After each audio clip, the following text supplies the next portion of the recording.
नमस्ते सदा वत्सले मातृभूमे। हम लोग बात करने जा रहे हैं योगी जी की सरकार की।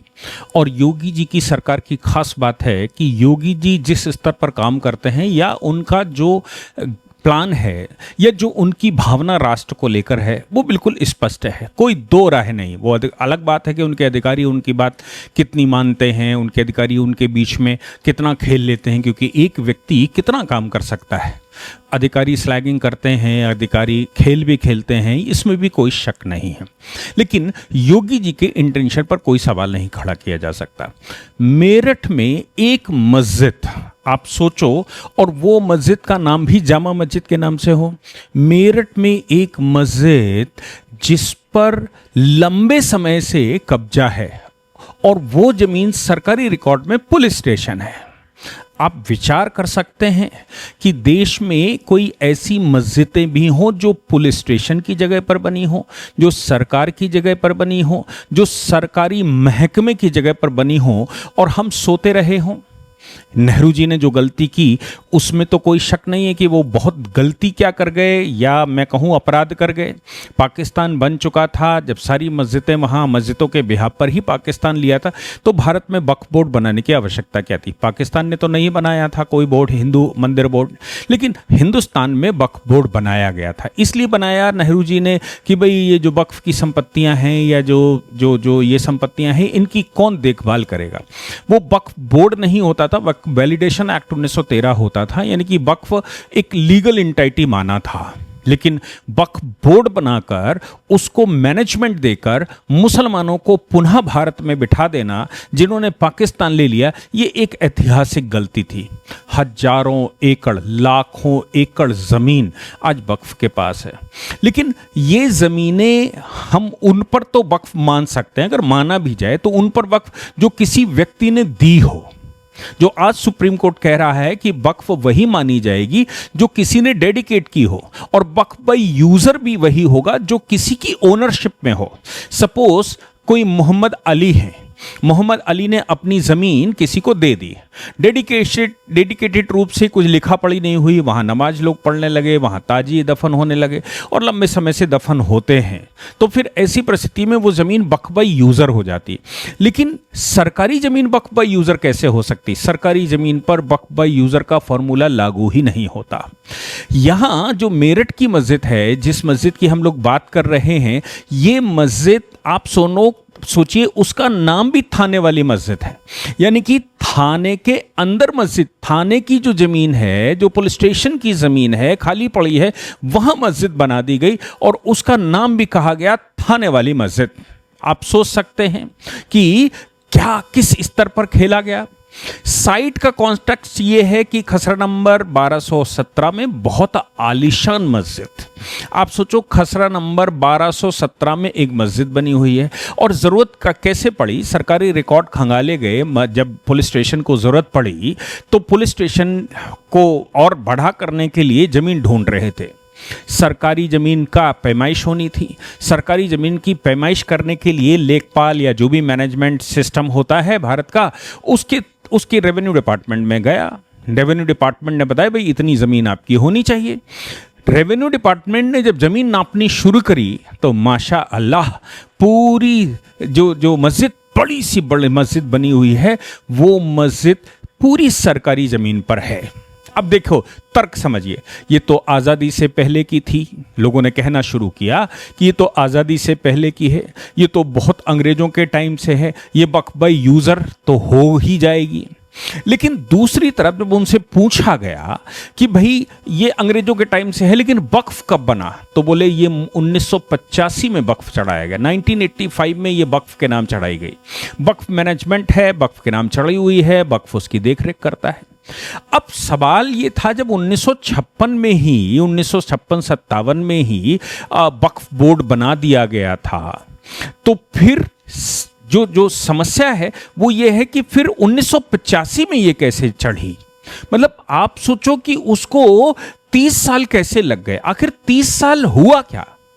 30 साल क्या ये होता रहा कि ये मस्जिद जो है वो अब चढ़ानी है, पुलिस स्टेशन खारिज करना है, ये बहुत सारे प्रश्न अब खड़े हुए। अब वहाँ का जो आलिम है या फिर जो वहाँ का मैनेजमेंट है, मैनेजमेंट को नोटिस दे दिया पुलिस ने, मैनेजमेंट को नोटिस दे दिया डिपार्टमेंट ने।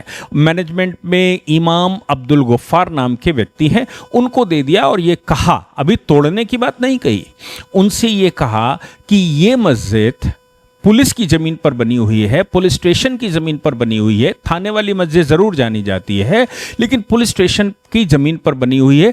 इस ज़मीन के कागज़ दिखाओ, क्योंकि रेवेन्यू डिपार्टमेंट ये कह रहा है कि ये ज़मीन हमारी है। रेवेन्यू रिकॉर्ड में भी ज़मीन पुलिस स्टेशन के नाम चढ़ी हुई है। अब कौन होश रखता, कौन कलेक्टर होश रखता, कौन एडीएम एसडीएम होश रखता, या फिर पुलिस भी क्यों होश रखती? होश तो भारत की जनता को रखना पड़ता है। जब ज़रूरत पड़ी होगी, योगी जी की सरकार बनी, उन्होंने कहा होगा कि ज़मीन ढूंढो, ये करो वो करो, तब सोचा होगा लाओ कागज़ खंगालते हैं। तब कागज़ खंगाले गए तो मालूम पड़ा कि ये मस्जिद पुलिस की ज़मीन पर बनी हुई है। अब उनसे ये कहा गया कि भाई देखो रेवेन्यू रिकॉर्ड में ये चढ़ा है, वो कहते हैं कि वक्फ के रिकॉर्ड में ये चढ़ा है, वक्फ बोर्ड में चढ़ा है, सुन्नी वक्फ बोर्ड के नाम प्रॉपर्टी चढ़ी। सुन्नी वक्फ बोर्ड की प्रॉपर्टी, एक चीज़ हमारे देश में बड़ी गड़बड़ी है। मैं जब जगदम्बिका पाल साहब के पास प्रेजेंट हुआ और उनसे मैंने बात की थी वक्फ के मामले में, वो पूरा जगदम्बिका पाल नहीं, मतलब पूरा जो पार्लियामेंट्री कमेटी थी, पार्लियामेंट्री कमेटी से मैंने ये कहा कि revenue record must be the final record. भाई रेवेन्यू रिकॉर्ड में फाइनल होना चाहिए और रेवेन्यू रिकॉर्ड में आप दाखिल खारिज की प्रक्रिया करिए। अगर किसी ने भी प्रॉपर्टी अपने नाम रखी, किसी के नाम भी प्रॉपर्टी, तो वो दाखिल खारिज का एक मुकदमा करे। दाखिल खारिज के यानी कि म्यूटेशन के मुकदमे में वो ये सिद्ध करे कि ये प्रॉपर्टी उसकी है जो अपने नाम चढ़वाना चाहता है। वो बताएगा कि प्रॉपर्टी किसकी थी और कैसे उसके पास आई। सरकारी जमीन थी तो उसी समय लेखपाल, या वो लेखपाल कह रहे तहसीलदार या जिसकी अदालत में पड़ा एसडीएम एडीएम की, वो तुरंत कह देगा ये सरकारी जमीन है, इस पे वक्फ हो नहीं सकती। अगर आपकी जेन्युइन थी तो फिर आप वहां लगाइए एप्लीकेशन और कहिए कि भाई हमारी रेवेन्यू रिकॉर्ड में मेरे नाम चढ़ा दी जाए। देश भर में 97 to 98% प्रॉपर्टियां रेवेन्यू रिकॉर्ड में नहीं चढ़ी हुई हैं। वो उनके पास अपना एक बोर्ड है, बोर्ड कहता है मेरे पास ये कागज है, ये मेरे पास चढ़ी हुई है, हमने इसको प्रोनाउंस किया था, हमने इसको अनाउंस किया था, हमने ये किया था, हमने वो किया था, और एक प्रोसीडिंग हमने चलाई थी, सर्वे करवाया था, उसके बाद ये हमने अपने नाम चढ़ा ली और ये मेरे पास कागज। यानी कि क्या मैंने उस समय भी जगदम्बिका पाल एंड कंपनी से ये कहा था, यानी कि पूरी पार्लियामेंट्री कमेटी, वक्फ की पार्लियामेंट्री कमेटी से कहा था कि आप मुझे सिर्फ इतनी बात बताइए कि फाइनल डॉक्यूमेंट इनका है और क्या इनको रेवेन्यू रिकॉर्ड मेंटेन करने का अधिकार है? क्या वक्फ बोर्ड को रेवेन्यू रिकॉर्ड मेंटेन करने का अधिकार है? रेवेन्यू रिकॉर्ड तो मेंटेन करने का अधिकार केवल और केवल सॉवरेन बॉडी को हो सकता है।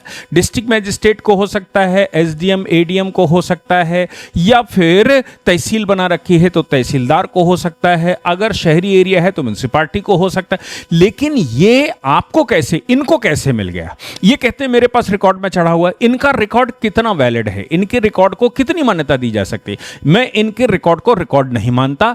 इनको मुकदमा फाइल करने के लिए आप कहिए और ये कहिए कि जितनी प्रॉपर्टियां हैं वो पहले आप चढ़ाइए और क्लेम करिए। हालांकि सरकार ने इस अधिनियम को पास कर, अमेंडमेंट को पास करते समय थोड़ा सा संशोधन किया और ये कहा कि सबसे पहले आपके पास जो रिकॉर्ड है वो चढ़ा दीजिए, बामसी पोर्टल पर चढ़ा दीजिए, उसके बाद उसको क्रॉस वेरीफाई करेंगे, क्रॉस वेरीफाई करने के बाद प्रॉपर्टी देखेंगे।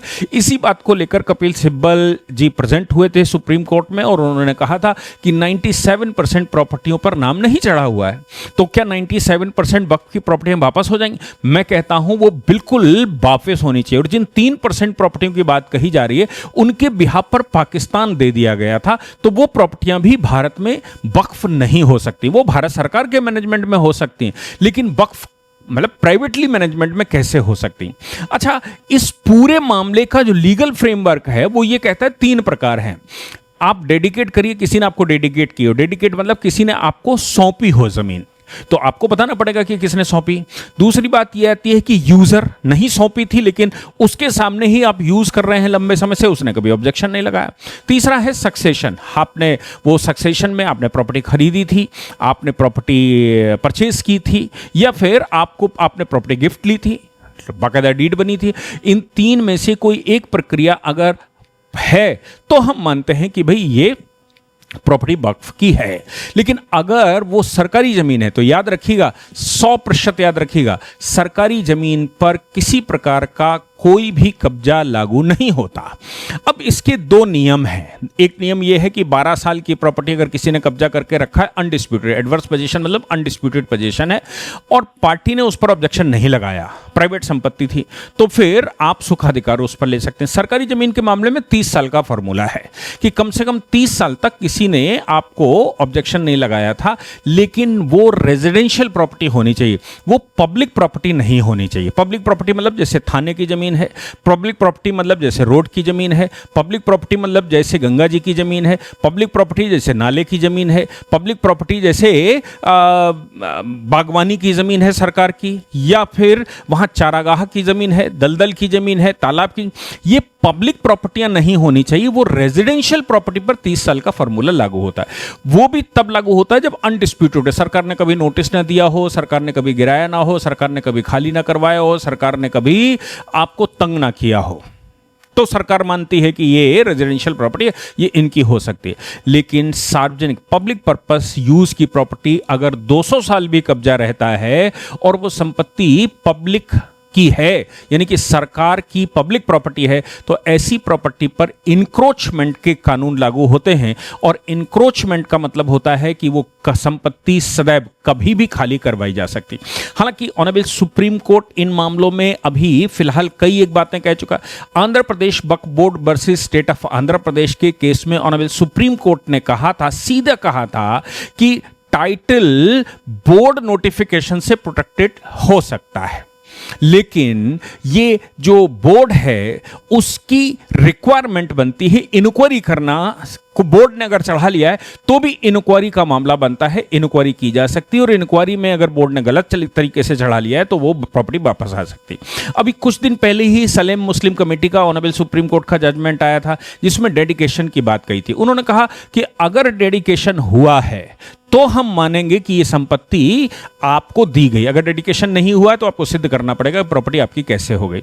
ऐसा ही अभी केरला में एक बड़ा मामला आ गया था, जिसमें मेडिकल कॉलेज को अलॉट किया गया था और मेडिकल कॉलेज ने उस जमीन को आगे बढ़ा दिया था, यानी कि उसको किसी को अलॉट कर दिया।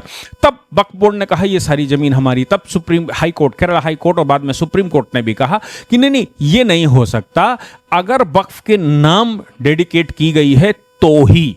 ऐसे सुप्रीम कोर्ट की कई एक वर्डिक्टें पिछले 4-5 साल में आई हैं, जिसमें वक्फ बोर्ड को यह बताया गया है कि वक्फ बोर्ड कोई विशेष अधिकार नहीं रखता, वक्फ बोर्ड भी उतने ही राइट रखता है जितना एक व्यक्ति, एक पार्टी, एक लीगल एंटिटी। अब चूंकि वक्फ बोर्ड लीगल एंटिटी की तरह काम करता है, इसलिए वक्फ बोर्ड को कोई विशेष अधिकार नहीं है। जैसे कोई कंपनी खरीदती, जैसे कोई पार्टनरशिप खरीदती या कोई एसोसिएशन जमीन को लेता, वैसे ही वो एसोसिएशन है और एसोसिएशन एक लीगल पर्सनालिटी है, उसके पास कोई विशेष अधिकार नहीं हो सकते। इसलिए सुप्रीम कोर्ट ने बार बार उनसे कहा कि आपको वो जमीन छोड़नी पड़ेगी। ये बात मैं समझता हूं कि योगी जी ने उनको नोटिस इस बात का दिया है कि आप सिद्ध करें कि प्रॉपर्टी आपकी है। कौन से फॉर्मूले से प्रॉपर्टी आपकी है ये सिद्ध करिए। अगर नहीं कर पाते हैं, 7 दिन का उनको टाइम दिया गया, नहीं कर पाते हैं कि वो प्रॉपर्टी कहां से आई, तो फिर राज्य सरकार उस पर कानूनी कार्रवाई करेगी। चूंकि प्रॉपर्टी चढ़ी हुई है पहले पुलिस के नाम, तो वो उसको, ये भव्य मस्जिद जो बनी हुई है, इसको तोड़कर वहां थाना बनाना पड़ेगा। और मैं कहता हूं कि मस्जिद तोड़कर थाना क्यों बनाना, इस मस्जिद को ही रिनोवेट करके, इसका पोर्शन ऊपर का मीनार शिनार खड़े हैं उनको तोड़ दीजिए, तोड़कर इसको कन्वर्ट करिए थाने में और थाना वहां चलाइए। मैं समझता हूं कि योगी जी ही एक ऐसे व्यक्ति हैं देश में जो इन विषयों को कॉन्सेंट्रेटली देखते हैं, करते हैं। इसलिए कोर्ट केसेस भी उनके खिलाफ ही सबसे ज़्यादा आते हैं। लेकिन हाँ, उनकी जो एडमिनिस्ट्रेटिव मशीनरी है उसको थोड़ा सा लोग सवाल खड़े करते हैं उत्तर प्रदेश में। उस पर अगर बहुत अच्छा काम हो जाए तो योगी जी इज बेस्ट। जय हिंद, जय भारत, वंदे मातरम।